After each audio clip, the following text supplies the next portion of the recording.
Subscribe to Avas today. Click on the bell icon for latest national and international buzzing news.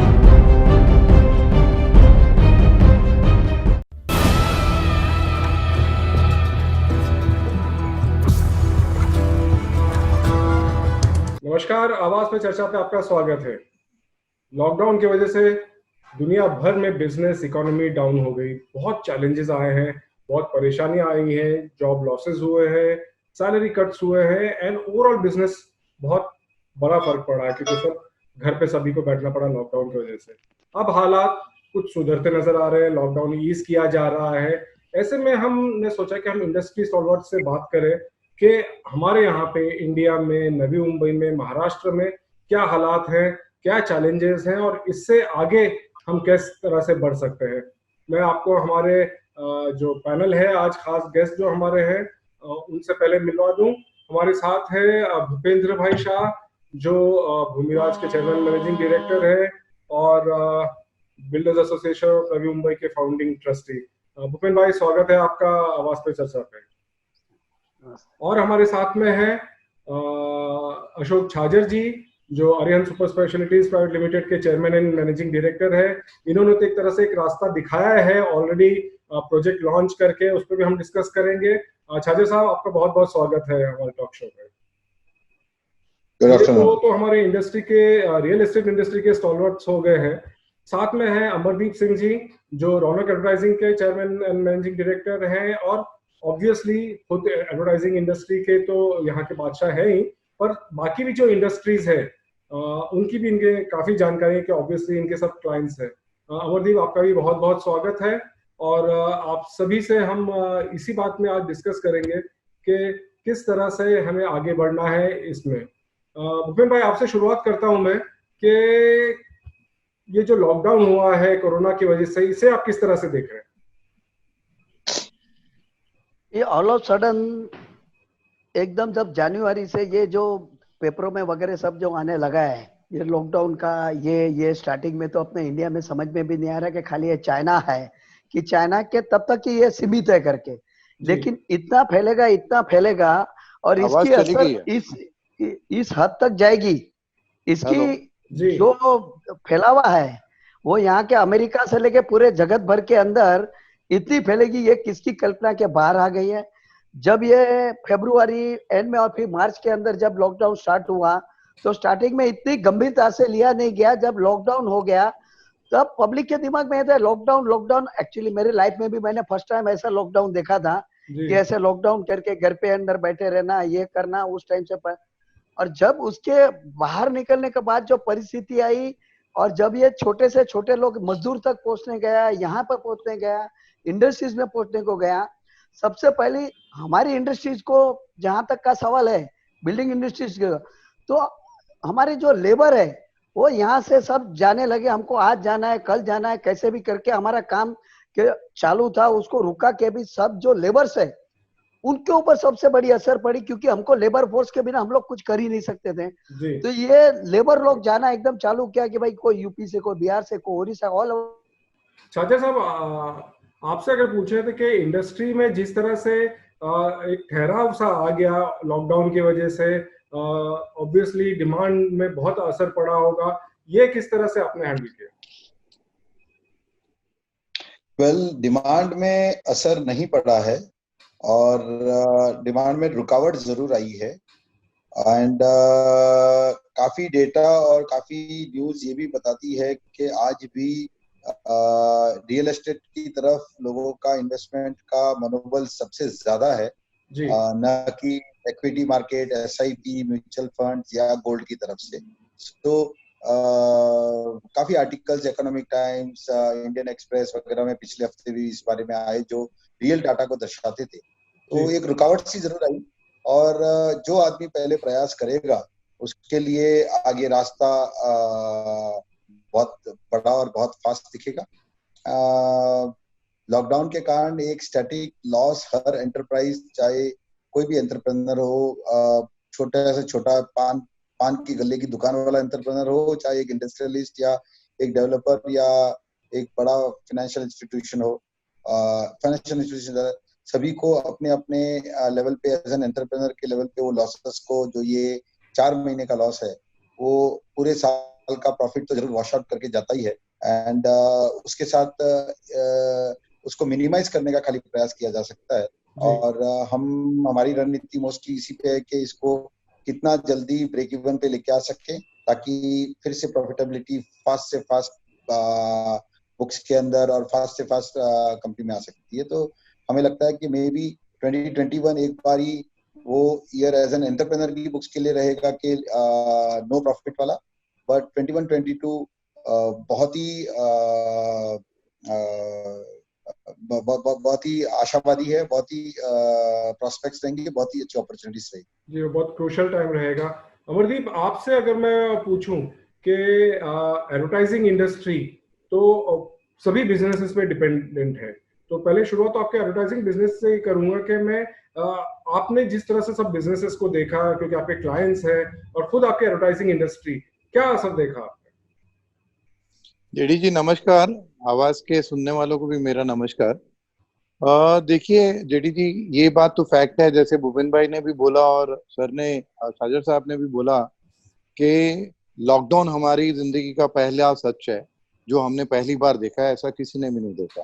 जी। तो आज की date में जैसे ही lockdown हुआ और 22 तारीख को जब एक्चुअली संडे को प्रधानमंत्री जी ने बोला कि एक दिन का लॉकडाउन है और उसके बाद 24 को एक्सटेंड कर दिया गया, तो किसी को भी ये आइडिया नहीं था कि ये इतना लंबा चलेगा और ऐसा होगा और हमको घर पे रहना पड़ेगा और ओवरऑल मतलब छोटी सी छोटी दुकान से लेके बड़े बड़े बिजनेस सब ठप हो जाएंगे और ये होगा। लेकिन मुझे लगता है कि जैसे जैसे टाइम गया, सब थोड़े 10-15 दिन के बाद हर बिजनेसमैन ने उसके उपाय ढूंढने स्टार्ट किए कि क्या करना है क्या नहीं करना। और बहुत सारे लोग एक्चुअली क्या है, ऑल्दो स्केल के हिसाब से नहीं, लेकिन अपनी अपनी कोशिश में लग गए कि भाई इसको डिजिटल एडवर्टाइजिंग या बाकी कौन से मीडियम से हम अपने कस्टमर को टच रखें। और जो एक्चुअली मार्केट में रहना चाहते हैं, जो मार्केट में हैं, वो अपने कस्टमर को अपनी फैमिली के जैसे ट्रीट करते हुए उन्होंने अपना कम्युनिकेशन स्टॉप नहीं किया। कई मैसेजेस ऐसे आए कि भाई जिसमें खैरियत पूछी गई, वो बहुत अच्छे हैं, उससे इमोशनल कनेक्ट बनाया गया। एडवर्टाइजिंग का खाली मतलब प्रोडक्ट बेचना नहीं है, रिलेशनशिप बिल्ड करना है। तो ये टाइम रिलेशनशिप बिल्ड का बहुत ज्यादा अच्छा रहा और इसमें एक्चुअली क्या हर एक ने एक दूसरे की हालचाल पूछी और फिर उसके बाद एक्चुअली क्या है स्कीम्स भी स्टार्ट कर दी हैं कि जिससे मतलब हर एक को पता है कि भाई ये जो सच है, ये सच को झुटलाया नहीं जा सकता, तो हमको इस सच से जिंदा रहना है। तो इवन जो रिटेलर्स हैं उन्होंने भी अपनी वेबसाइट्स बना दी, उनको भी पता था कि अभी एक्चुअली क्या है होम डिलीवरी का टाइम आ गया है, तो अभी खाली एक्चुअली क्या है lock and brick and mortar से काम नहीं चलेगा। इवन बिल्डर्स ने भी जो एक्चुअली क्या है कि अपनी अपनी अलग अलग स्कीम्स बताई कि जिसमें डिफरेंट डिफरेंट कस्टमर को दिमाग में रखते हुए चीजों को चेंज किया। लेकिन आई एम 100% वेरी ऑप्टिमिस्टिक कि ये एक बीमारी है जो कि जैसे बीमार एक आदमी होता है तो वो थोड़े टाइम में हॉस्पिटल जाता है और ठीक होके वापस आ जाता है, ये वैसा ही है। मतलब ये हमारे पूरे बिजनेस के लिए या हमारे टॉपिक के लिए एक बीमारी जैसा लिया जाए।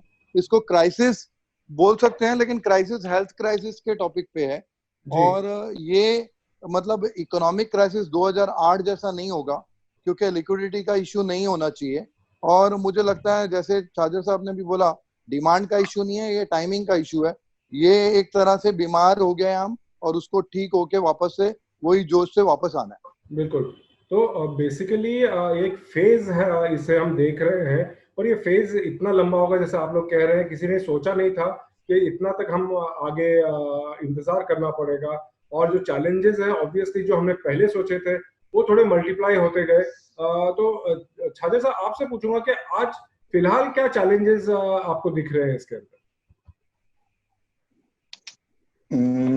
चैलेंजेस में तो यही रहेगा कि सारा जो इकोसिस्टम जो एक मोशन में था उस मोशन को जल्दी से जल्दी कैसे लाया जाए। यानी हर वर्ग जो हर पोर्शन किसी बिजनेस साइकिल का है या किसी प्रोडक्शन हाउस का है वो जल्दी से जल्दी लाया जाए, जिसमें सबसे मेजर आज जो है वो है लेबर फोर्स। और उम्मीद रख रहे हैं कि जुलाई में लेबर फोर्स चाहे फैक्ट्रीज हो चाहे कंस्ट्रक्शन साइट्स हो सब जगह पे तुरंत आ जाएगी। एक वो दूसरा चैलेंज रहेगा लोगों का मनोबल बनाना कि जिंदगी बदली नहीं है, और चाहे वो रेस्टोरेंट में जाके खाना खाना हो, चाहे वो बसों में सफर करना हो, चाहे वो ट्रेनों में सफर करना हो, इसमें उनका मनोबल बनाना बहुत ज्यादा जरूरी रहेगा। और ये जब छोटी छोटी इकोनॉमी हाथ एक्सचेंज करने लगेगी, जिसमें एक बारी रुकावट आ गई है, किसी ने सोचा नहीं था। हमेशा लोग कहते थे कि यार इडली वड़ा सांभर तो कभी भी बिकेगा, उसमें कभी रिसेशन नहीं आता, लेकिन इतना बड़ा ठहराव आ जाएगा। इस ठहराव को वापस मोशन में लाना, तो मनोबल इंसान का बनाना बहुत ज्यादा जरूरी है, और लेबर फोर्स का आना बहुत जरूरी है। जी, ये जो लेबर फोर्स की बार बार बात कर रहे हैं, लेबर फोर्स का तो डेफिनेटली एक इशू हो गया है, क्योंकि ये वापस जा चुके हैं अपने गांव में, सब में। और आज लेकिन ऐसी कुछ खबरें आ रही हैं कि कुछ लेबर फोर्स वापस भी आना शुरू हुआ है। इसके अलावा जो हर एक कंपनी ऑर्गेनाइजेशन है, जो हम बात कर रहे हैं, रियल एस्टेट हो, एडवर्टाइजिंग हो, बाकी सभी में भी ये खुद का भी स्टाफ संभालना एक बहुत बड़ा एक इशू बन गया था। उसके बारे में क्या कहना चाहेंगे? जो पूरा ओवरहेड्स हैं, स्टाफ है, इन सबको जो संभालने का जो एक इशू है, ये अमरदीप आपसे अगर मैं पहले पूछूं कि इसको आप किस तरह से देखते हैं? देखिए जेडी साहब, इसमें अभी मीडिया का रोल बहुत इंपॉर्टेंट है। मीडिया ने जब भी बहुत कम केसेस से डर बहुत फैला दिया है, अब ये डर जाएगा तो सारा कुछ नॉर्मल हो जाएगा। देखिए मैं आपको, जैसे मैंने पहले भी एक बात बोली कि ये समझो एक एक्सीडेंट हो गया है, अब एक्सीडेंट के बाद आदमी को फिर से वापस आना है। मार्च और अप्रैल इतने बढ़िया दिख रहे थे जेडी साहब, कि डिमांड इतनी ज्यादा थी कि हमको लगा कि भाई हम लोग एक्चुअली क्या इकोनॉमिक क्राइसिस से बाहर आ जाएंगे, और बहुत ही उज्जवल दिख रहा था। लेकिन अचानक ये आ गई है, तो इसको हमको बीमारी जैसे ही लेना पड़ेगा। और डर एक बार खत्म हो गया तो मुझे I am 100% sure it is just a matter of time. जी बिल्कुल। भूपेन तो भाई, चाहे वो लेबर हो, लेबर भी जो चला गया है। जी भूपेन भाई, आपसे अगर पूछे कि आज आप बिजनेस में क्या देख रहे हैं, क्योंकि जैसे आपने कहा कि कॉन्ट्रैक्ट अपना जो लेबर है उसका एक प्रॉब्लम हो गया है, खुद कंपनी के ओवरहेड्स होते हैं, स्टाफ मेंटेन करना होता है, डिमांड कम है। ऐसे में भूपेन भाई किस तरह से इंडस्ट्री मैनेज कर रही है? अभी देखो, ये बिजनेस में एक टफ टाइम तो था ही।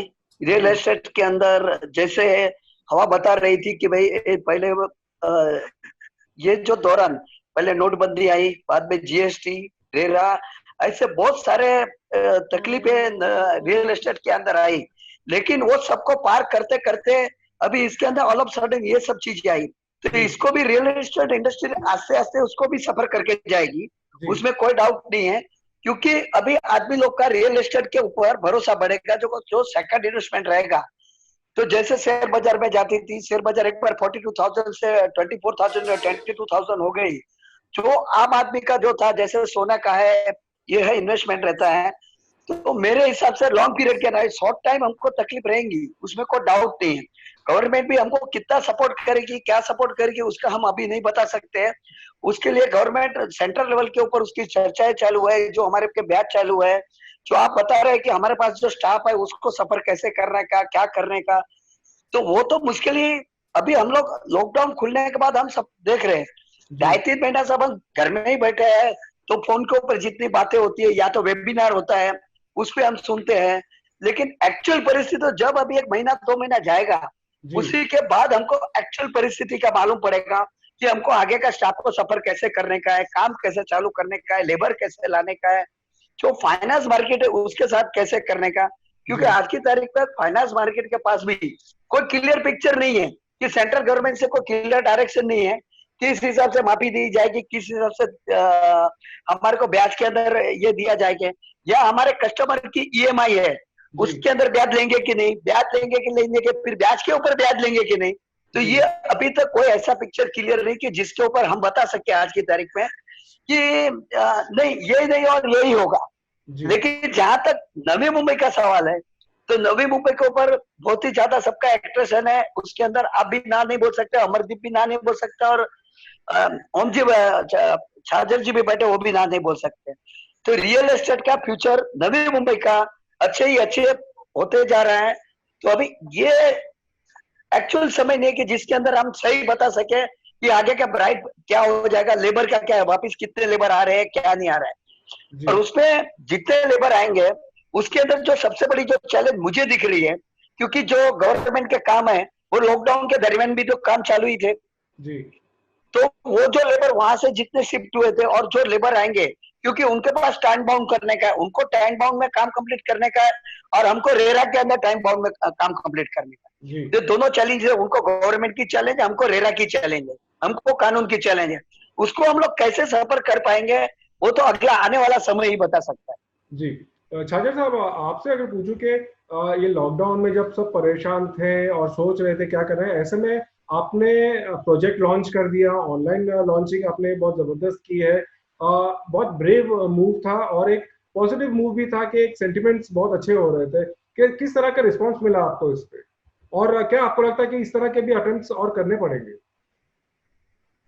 वेल, लॉकडाउन में जो सबसे बड़ा टेक अवे था या जो सबसे बड़ा एक्सेप्टेंस लोगों ने किया वो किया कि अब सब कुछ फिजिकली नहीं होके ऑनलाइन रहेगा। तो ये हर जिंदगी के हर छोटे छोटे हर हर हर क्षणों के अंदर इसको लोगों ने एक्सेप्ट किया है और उसी ऑनलाइन के बेसिस पे भी डिड वन लॉन्च, और उस लॉन्च को 250 ब्रोकर्स ने आके उसमें पार्टिसिपेट किया और उस लॉन्च के अंदर सेल्स की। बिकॉज एक ब्रांड है अरिहंत का और एज एन ब्रांडेड वैल्यू एक एक्सेप्टेंस था कि बिना देख के भी 27 फ्लैटों की सेल हुई, जो 27 फ्लैट ऐसे टाइम में कम नहीं गिने जाने चाहिए।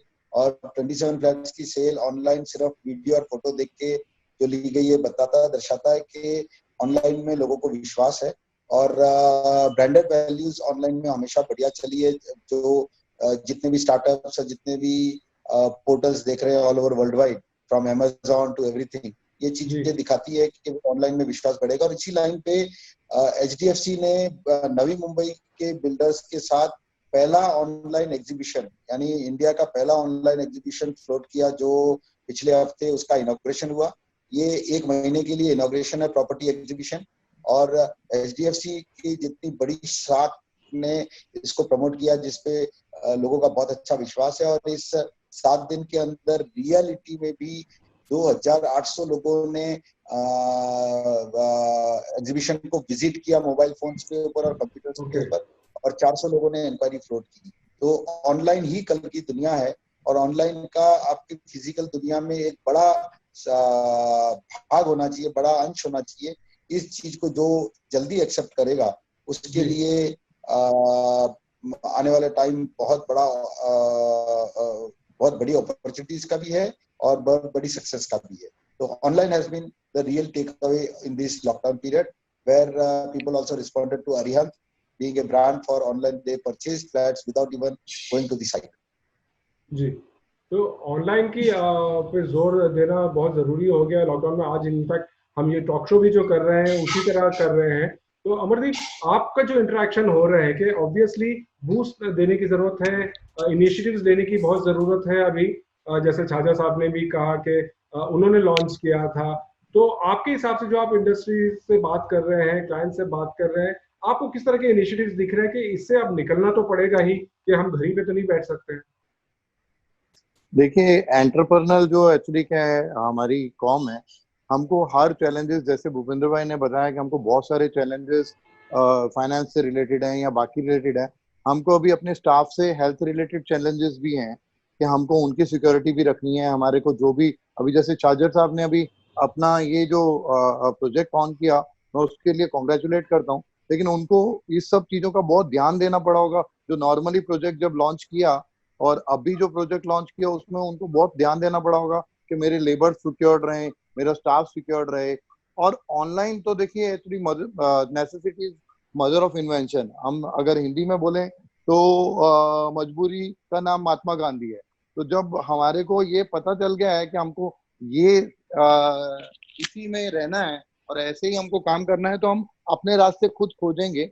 और एक बात बहुत बड़ी है कि हर एक को अभी एक्चुअली क्या है, ब्रांड वैल्यू अपनी क्रिएट करनी पड़ेगी, क्योंकि अभी ब्रांड्स बिकेंगे ऐसे मतलब, और मार्केटिंग का और ज्यादा इंपॉर्टेंस बढ़ जाएगा। क्योंकि अल्टीमेटली लोग अगर एक्चुअली क्या है कि किसी घर पे ही ऑर्डर देना है, तो उसके बारे में जानकारी उनको पूरी होनी चाहिए। और वो जानकारी देने का काम इन डिफरेंट मीडियम्स जो ब्रांड ओनर है उनका बनेगा कि वो आंख बंद करके भी ना, चाहे वो जैसे हम रिटेल्स में कोई अगर सैमसंग का प्रोडक्ट हो वो वगैरह है तो हमको जाके प्रोडक्ट देखने की जरूरत नहीं है, ऐसे ही है। लेकिन रियल एस्टेट में ये थोड़ा मुश्किल है, लेकिन फिर भी मेरे हिसाब से बहुत सारी इनोवेशन हुई हैं, लोगों ने बहुत सारे तरीके हैं वर्चुअल टूर्स करवाए हैं, और अभी जैसे HDFC बैंक ने ये जो सेमिनार किया है ये भी बहुत बढ़िया है कि अल्टीमेटली ठीक है वो आके एक बार देखेगा, लेकिन बहुत सारे जो डाउट्स हैं जो देख के आए हैं एक दूसरे की इंफॉर्मेशन से, ये सारे डाउट्स क्लियर हो जाएंगे और मार्केट ईज होगा। जी एक भूपेन दूसरे भाई, का आपसे बोलना, पूछना रिव्यू चाहूंगा लेना, कि सब कुछ बहुत अभी important है। जिस तरह से हालात हैं, इनिशिएटिव्स ले रहे हैं, जैसे कि छाजा साहब ने कहा कि उन्होंने तो लॉन्च किया, एग्जीबिशन भी हुआ, ऐसे में लगता है आपको रियल एस्टेट की अगर खासतौर से बात करें, डिमांड को लेकर बात करें, कुछ प्राइस करेक्शन हो सकता है क्या? डेवलपर्स कुछ डिस्काउंट्स दे सकते हैं, इंसेंटिव्स दे सकते हैं, किस तरह से इसे बूस्ट किया जा सकता है? देखो, जहां तक नवी मुंबई का सवाल है, करेक्शन का 0.1% भी इश्यू ही नहीं है। अभी जो बिजनेस का सवाल आता है, क्योंकि नवी मुंबई में आपको मालूम है यहाँ पे आज की तारीख में अभी लॉकडाउन के पहले की जो जमीनें गई है वो 2 लाख 2.5 लाख रुपया मीटर से गई हुई है। तो नवी मुंबई का क्रेज कितना है आपको खुद को भी मालूम है, आप यहाँ पे बिजनेस जो भी करते हैं, तो यहाँ पे करेक्शन का कोई भी चांस नहीं है। करेक्शन जो आने वाला है वो 25,000 के ऊपर रेट है, 25,000 से 50,000, 75,000 और 80,000 का जहाँ हाई फाई रेट है वहां पे करेक्शन आने की संभावना है। लेकिन नवी मुंबई के अंदर जमीनें इतनी महंगी जा रही है, यहाँ तो मेरे हिसाब से कोई करेक्शन की संभावना नहीं है। उल्टे का जब भी कस्टमर लेट करेगा तो उसको चॉइस का वादा आ जाएगा, चॉइस का प्रॉब्लम होगा, उसके चॉइस का रेट नहीं मिलेगा और उसको कॉम्प्रोमाइज करना पड़ेगा। तो ये लॉकडाउन पे ठीक है, मिन टाइम पीरियड 4 या 6 महीना ठंडा मंडा या गति पकड़ने में देर लग सकती है, लेकिन अभी मुंबई में जैसे इंफ्रा, एक चीज की इंफ्रा आ रही है, तो उसके रियल एस्टेट को कोई फर्क पड़ने वाला मुझे नहीं दिख रहा है। ओके भूपेन भाई, हमेशा की तरह नवी मुंबई के लिए बहुत पॉजिटिव रहते हैं, करेक्शन के लिए बिल्कुल नहीं बात करते। खाजा सर, आपको क्या लगता है कि डिमांड और बढ़ाने के लिए, बिजनेस और बढ़ाने के लिए किस तरह के कदम आप उठाने पड़ेंगे रियल एस्टेट बिजनेस को? देखो, डिमांड और बढ़ाने के लिए तो रियल और सस्टेनेबल डिमांड जो आने वाली है वो तो ऑलरेडी गवर्नमेंट की तरफ से आ ही रही है, जो जॉब अपॉर्चुनिटीज क्रिएट करेगी पूरे रायगढ़ रीजन के अंदर और नई मुंबई रीजन के अंदर, और उसी को बाकी fraternity right from developers fraternity, real estate fraternity से लेके साथ साथ में जितनी सोसाइटीज है, जितने एनजीओज है, उन सबको इसको पुश करना चाहिए कि ये सब चीजें बहुत जल्दी आवे। और स्पीड ऑफ गवर्नमेंट के इस इंफ्रास्ट्रक्चर को जो जॉब क्रिएशन का है उसके ऊपर जितना ज्यादा उनका फोकस रहेगा, जैसे खारगढ़ कॉर्पोरेट पार्क है, MIDC इंडस्ट्रियलाइजेशन एरिया है, वहां पर जब तक जॉब क्रिएशन नहीं आएगी तब तक ये सस्टेनेबल नहीं होगा।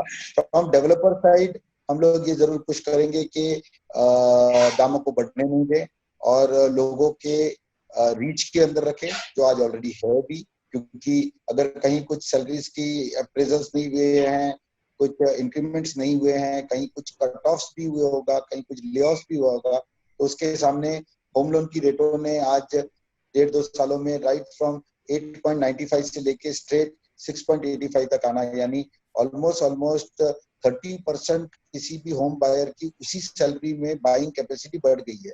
एग्जाम्पल, कोई आदमी पहले जो 50 लाख का फ्लैट ले रहा था, आज वो 65 लाख का फ्लैट उसी सैलरी में इजीली ले सकता है, क्योंकि उसकी EMI बहुत कम हो गई है। तो डेवलपर्स की तरफ से हमने वही प्रयास रखेंगे कि इस चीज का बेनिफिट नहीं लेते हुए प्राइसेस को नहीं बढ़ाएं और लोगों के बीच में रखें, जब तक really sustainable demand by job creations नहीं आ जाती। और जो बहुत ही नजदीक के फ्यूचर में लग रहा है, जो बहुत ही नजदीक, अब बहुत ज्यादा दूर नहीं नजर आ रहा है, शायद 5 साल के अंदर अंदर वो दौर आ जाएगा जहाँ पे ये सस्टेनेबल डिमांड अपने आप में एक बहुत बड़ा मोमेंट लेगी और तब प्राइसेस में इजाफा होना 100% है। जो जितने भी स्टैटिस्टिक्स वाले हैं, जितने भी एनालिस्ट वाले हैं, सभी लोग कह रहे हैं कि भाई वो एक दौर फिर से वापस, जो पुराना दौर जो देखा था 2005 और 6 से लेकर 2014 तक का, वो 10 साल का फिर से एक साइकिल आएगा। जी तो आज निवेश करना बहुत जरूरी है। वापस कहूँ कि एचडीएफसी एग्जीबिशन 1 महीने का है, वो 15 जुलाई तक का एग्जीबिशन है। हर कोई आदमी उसको पार्टिसिपेट कर सकता है, देख सकता है विदाउट एनी चार्ज। जी। तो ऑब्वियसली सिचुएशन बहुत फ्लूइड है। आखिर में अगर हम स्पेसिफिक्स की बात करें तो अमरदीप आपसे पूछना चाहूंगा कि आपके हिसाब से अब रोड अहेड क्या है? देखिए, रोड एड बहुत पॉजिटिविटी हमको अपने आसपास में रखनी पड़ेगी। हमको जो फैक्ट्स हैं उसको एक्सेप्ट करना पड़ेगा। बहुत प्रिकॉशन से हमको एक्चुअली क्या है, तो प्रिकॉशंस हैं। अभी देखो, लॉकडाउन पे तो सदा के लिए रह नहीं सकते, तो हमको बाहर जाना ही पड़ेगा। लेकिन फिर विद ड्यू केयर हमको एक्चुअली क्या है, वर्ल्ड को फेस करना पड़ेगा। और प्लस हमको ये भी देखना पड़ेगा कि हम जो जो इस लॉकडाउन में पॉजिटिव्स हुए हैं, जैसे शाजर साहब ने इंटरेस्ट टॉपिक बोला कि अगर रेट्स में कोई करेक्शंस नहीं है, अभी जैसे भूपेंद्र भाई ने भी बोला कि भाई नवी मुंबई में लैंड ही कहाँ है। अगर हम आयरोली टू सीबीडी देखें तो लैंड है ही नहीं है। अभी रह गया पुलवे, द्रोणागिरी और ये सब न्यू मॉडर्न नोड्स हैं, तो इनके ऑलरेडी प्राइसेस करेक्टेड ही हैं, बहुत ज्यादा नहीं है। और द्रोणागिरी है, वहाँ शिवरी लिंक आ रहा है। तो बहुत सारे टॉपिक्स पे हमको पॉजिटिव जो टॉपिक है ना हमारे बिजनेस से रिलेटेड, और बहुत ही इंपॉर्टेंट है जेडी सर, मैं आपके माध्यम से बोलता हूँ कि अपने बिजनेस में रहिए, फोकस में रहिए। अपने बिजनेस के अलावा और 4 बिजनेस करना या फैलाना उतना ज्यादा सेंसिबल मूव नहीं है। आज की डेट में आपका जो कोर है, आप कोर में रहिए और कोर में ही आप उसमें एडवांटेजेस ढूंढिए, और वो एडवांटेजेस कस्टमर को पास ऑन करिए और उसका एक्चुअली बेनिफिट समझाइए, कम्युनिकेट करिए। अगर आप जितना ज्यादा कम्युनिकेट करेंगे, आज इंटरेस्ट रेट्स को लेके या हम एक्चुअली क्या है, ये जो लैंड सिक्योरिटी है, या आज की डेट में एक्चुअली क्या है, ये जो प्रोजेक्ट्स है, मेरे हिसाब से जो शिवरी लिंक है उसको बहुत ज्यादा एडवर्टाइज नहीं किया गया, एयरपोर्ट पे ही कॉन्सेंट्रेट किया गया। बल्कि शिवरी लिंक बहुत बड़ा गेम चेंजर होगा नवी मुंबई मार्केट का।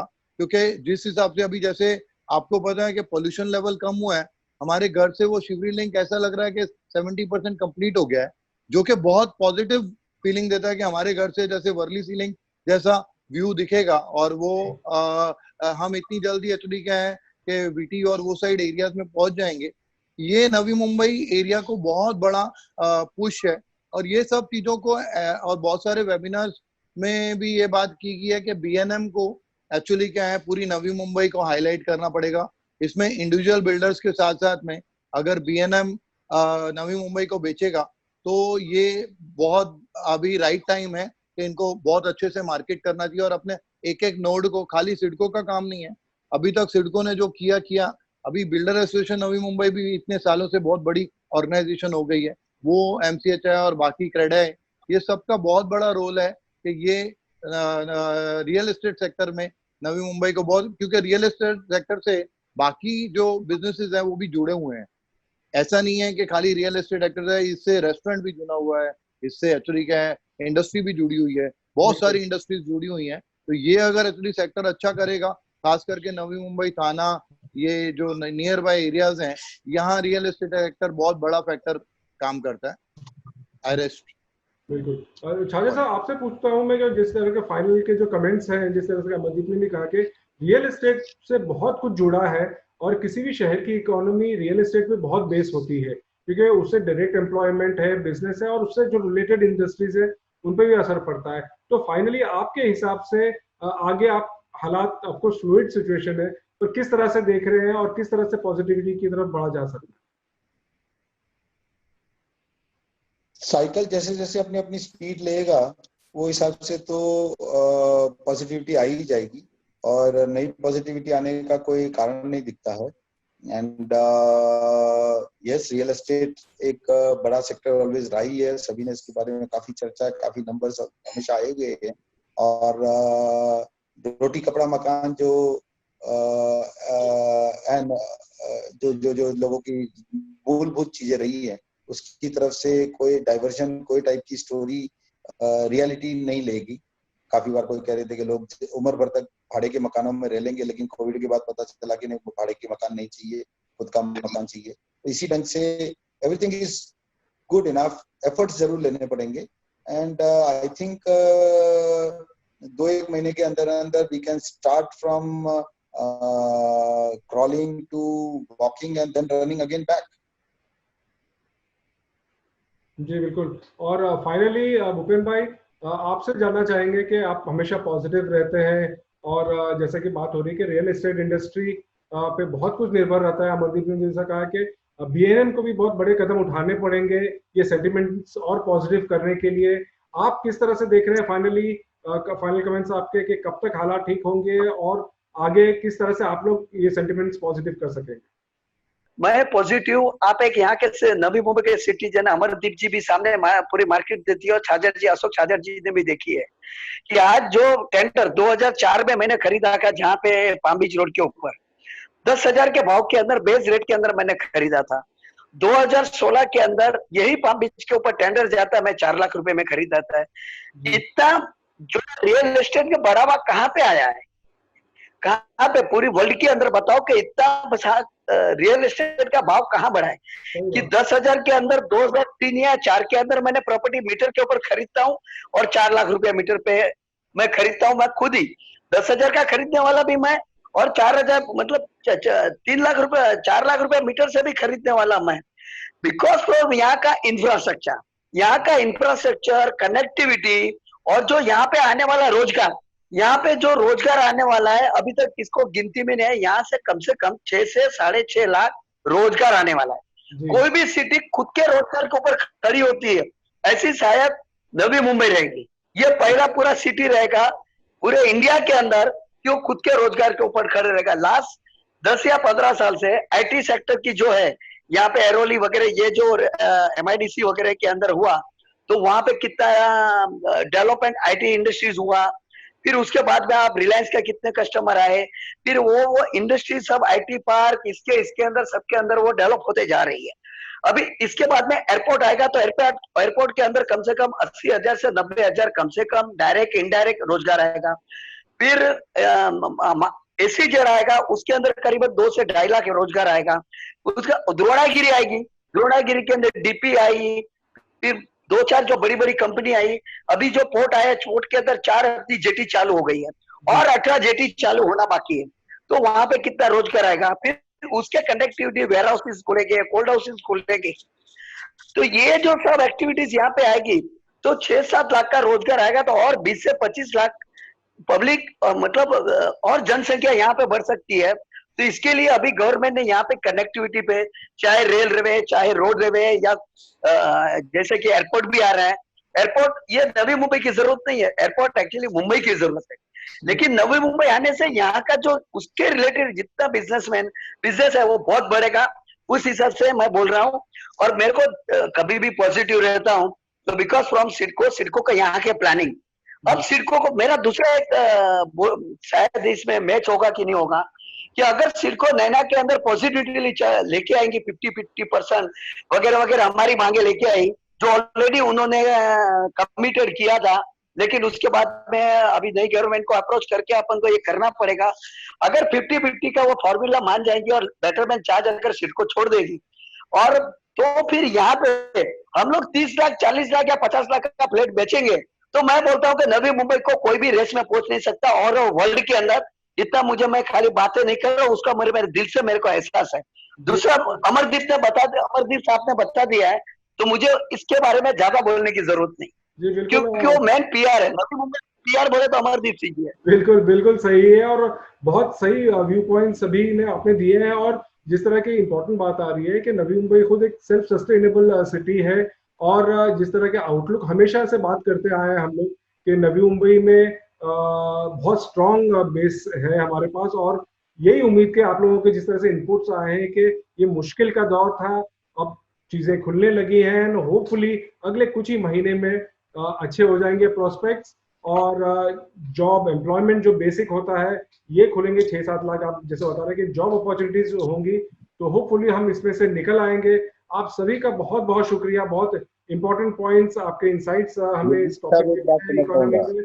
यही दुआ करते हुए कि नवी मुंबई, महाराष्ट्र और हमारे इंडिया इससे बाहर निकले। आप बहुत बहुत शुक्रिया आप सभी का, धन्यवाद। Subscribe to Awaaz today. Click on the bell icon for latest national and international buzzing news.